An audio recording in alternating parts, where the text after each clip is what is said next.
What's up? I want to talk about Dragon Ball Super, Chapter 53, Saganbo's Galactic Bandit Brigade. That's the title that I'm getting on Manga Plus. But yeah, it starts out on Krillin on the lookout asking, or I guess Bulma is on the lookout catching up Krillin and Piccolo and everybody else there about what's going on. Bulma's seeing where everybody is, and Krillin's telling everybody where everybody's doing, what is everyone doing, what's happening. Turns out Gohan is at a college thing, and Tien for some reason doesn't have a phone, so they can't get in contact with him. That's weird. They could probably just get King Kai or something. But Eska, I think that's Dende's brother from the Namek saga. He gets to meet up with him again. Editor's note: I guess all the Namekians would technically be brothers because they're all from the Elder Guru, but I was thinking of a very specific one that Dende lived with, but this is not him. This is just someone he knows because they're both Namekian. I looked it up after the fact. So that's really cool. That's kind of nice.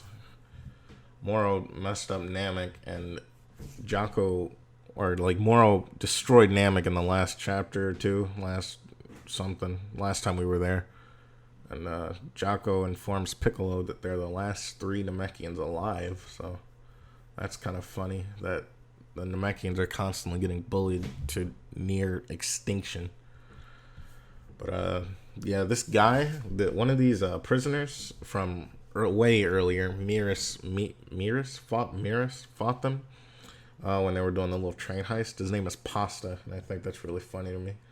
But yeah, in the last chapter when Piccolo stopped Pasta's crew from escaping, they were still able to get a message out. So Moro will probably be on Earth eventually, but for now we're cutting to this random group of bandits, where some guy who looks like a panda human hybrid, and then this one guy looks like he looks like a character that Toriyama drew. I think it's called Sandlot or something. I actually can't remember the name of it. Sandland. He looks like a character from Sandland. That's kind of cool. And then there's this Hit clone, Hit with horns. He doesn't look like a Dragon Ball character. He looks weird. He looks like a Super Dragon Ball Heroes character. But his name is 7-3, I believe. And I mean, honestly, we're just moving by. Not a lot happens until we get to when they get to the planet, and there's a bunch of like sand shrew people, and his ability, they find out, is to copy other people's abilities. Or his being 7-3. 7-3's ability, his strength, is to copy other people's abilities. He's like an artificial person. I don't want to say human because he's not human. But he's like an android, like 17 and 18, an artificial being with powers and such, is what we find out. And he can absorb people's powers, like I said. It's a copy ability, like Kirby. And then Piccolo's like, so this isn't about hijacking bodies or brainwashing, because I guess it's probably, I don't know if it's a direct reference, but he has to. They've dealt with people absorbing before and brainwashing, like Bobbity, and hijacking body. Who hijacked bodies? I guess, yeah, like Cell sort of took the androids, but mostly like Super Boo kind of absorbed people. I don't know if we've ever had a body hijacker though, like strictly. I'm sure it's somewhere in Dragon Ball, but it's not hitting me right now. After editing the video or going through the audio, I realized, I don't know how I missed this. Captain Ginyu is a body switcher, a body hijacker. I literally don't know how I missed that. But anyway, moving on. Yeah, as we move on, they're on the sand. We go back to 7-3. They're on the Sand Shrew planet again, and there's a guy there who can create portals for some reason. But yeah, you see 7-3 looking at the guy creating a portal to try to get the people away, or to try to get the younglings of the planet away. But then it cuts back to the lookout, and you already know what happened to that guy. He's getting super absorbed. or his power is getting stolen. Jocko mistakenly thinks that they will be there in about 10 days, so he tells everybody on the lookout that it's going to take about 10 days for them to show up. 7-3's gang of bandits. But unfortunately, because they just found those Sandshrew people with the teleport powers, they show up right behind them. And nobody was ready for that one. And Jocko freaks out. He's not prepared for that. And everybody's super shocked. And I missed his name, but this guy who looks like he's from Sandland, he says that they were lucky enough to stop on the home of some critters who could create portal warps. But yeah, they noticed Jocko being a galactic patrolman. And it's funny because he doesn't even know who Jocko is. He's like, what is your name? And then 7-3's like, it's Jocko. So, and then the Macaroni gang, I think that's supposed to be a play on macaroni. Those were the dudes who did the train heist or whatever. I guess they have history too. And he says, I've got a message for you from Lord Moro. Traitors acting on their own are dispensable. And so he goes to try to kill the Macaroni gang. I believe I do recall Moro, like, I think he sent them a message or something like that in like the last chapter or two. And Piccolo says no killing is allowed on the sanctuary. And I think that's very interesting because I feel like that's never been brought up before. There's been like, I don't think people ever fight on the sanctuary on purpose. But yeah, I don't think that's ever been like brought up before. It's really interesting that Piccolo holds that kind of, he cares for the sanctuary. But, I mean, like, people have died on there. Like, sure, like, Super Boo went up there and bopped everybody over there and destroyed it, really. But I don't think anyone's ever, like, went up there to fight. Like, one of the Z Warriors, I don't think they've ever fought up there on purpose or ever tried to kill anyone on purpose. Normally, when they're up there, like, during the Boo Saga, they, like, fly down and go to the land. But anyway, Piccolo is not, and then Piccolo follows up with, and no evildoers are allowed on this planet, so be gone. That's pretty funny. It's kind of a cool little line, I guess. Makes him sound heroic. I like how Piccolo is always here to be the defender when Goku and Vegeta are not here. But 7-3 sneaks on Piccolo, like, really quick. He, like, teleported and gets behind him, and he steals Piccolo's powers. Which, that's really interesting because, like, his ability to steal or copy other people's abilities, what does that mean? Like, where is the extent of that? Because when he copies Piccolo, he gets the special beam cannon, and then he gets his ability to stretch his arms. So does that mean he can also, like, regenerate, or what exactly are the abilities here? Because I wouldn't consider Piccolo being able to stretch his arms like an ability. That's just a part of his being. So I don't know to what extent 7-3's powers really work. It's something worth looking into. I can't wait to see how they expand on it, which they probably won't because of what we'll see later. But, I don't know. But Jocko gets hit by 7-3 off to the lookout, and Piccolo goes to try to save him. But turns out Jocko actually can fly because he has little hover boots. So him and Piccolo are off the lookout. Krillin goes to go with them, but he gets he gets his leg grabbed by this panda man. I wish I knew their names, but he gets grabbed by him. So Krillin's probably gonna get his own little fight. That's kind of cool.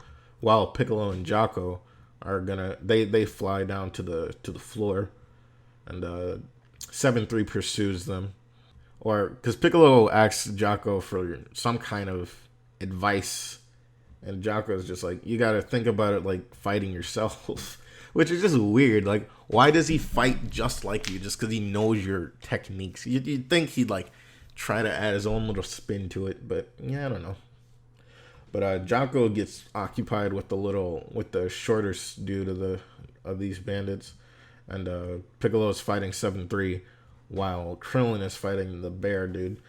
But then we cut back to Piccolo and 7-3 doing special beam cannon clashes, I guess.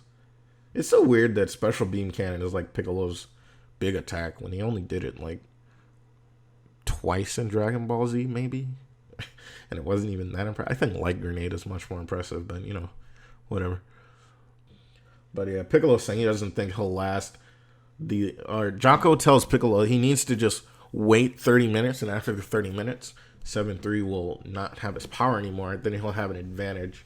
But Piccolo's like, I don't think I'm going to last that long, because they're just in this beam clash. And 7-3's like not even sweating. He doesn't care at all. And then Piccolo just starts to get bopped. And he loses the clash. And Jocko sees that. And then he turns back, but Piccolo's not there.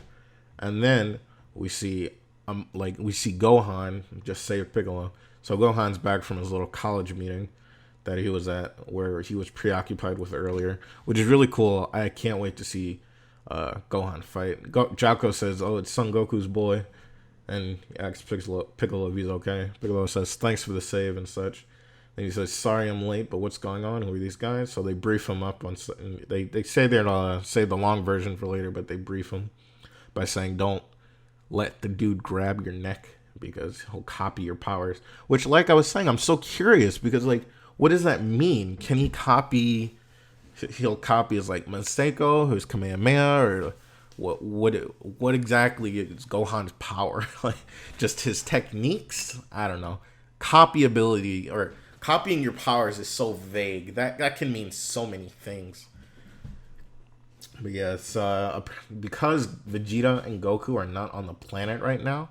That makes Gohan the strongest person, right, on Earth, which Piccolo tells him, and Gohan acknowledges. So that means my dad and Vegeta are off planet and then off world. But yeah, then that's the end of that for right now, and we cut to where Merus and Goku are fighting in their hyperbolic time chamber on a room of spirit and time on a different planet. And Merus is just bodying Goku. It's not even funny as him back against the wall. So, and they're still trying to unlock his Ultra Instinct. And I hope I'm saying Merus right. I think it's Merus. It only makes sense to me. But Merus is telling him that Goku says, I'm kind of doubting that I ever even actually used Ultra Instinct. And Merus is like, well, when you used it the first time, were you in an extreme crisis? And Goku's like, yeah, I was pretty much a matter of life and death. And Merus is like, all right, well, then the quickest way to achieve is to replicate those conditions. Which is pretty funny. Like, he's about to start gunning at Goku, ready to kill. Which is crazy that he's not even trying his hardest, and he's just destroying Goku in this time chamber. But yeah, Goku's like, then you better come to kill.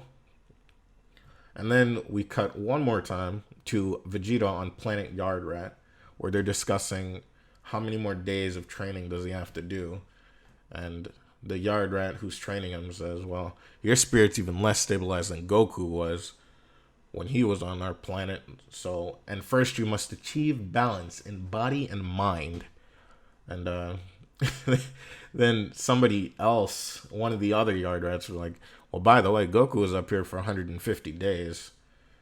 And Vegeta's just like not happy. He says now he's starting to regret ever coming to this planet.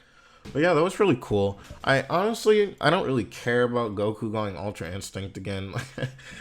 I'm not really interested in that, but I am really interested to see what Vegeta learns, because in the previous chapter we learned that they not only have instant transmission, they have like gigantification, and there was another power that I forget.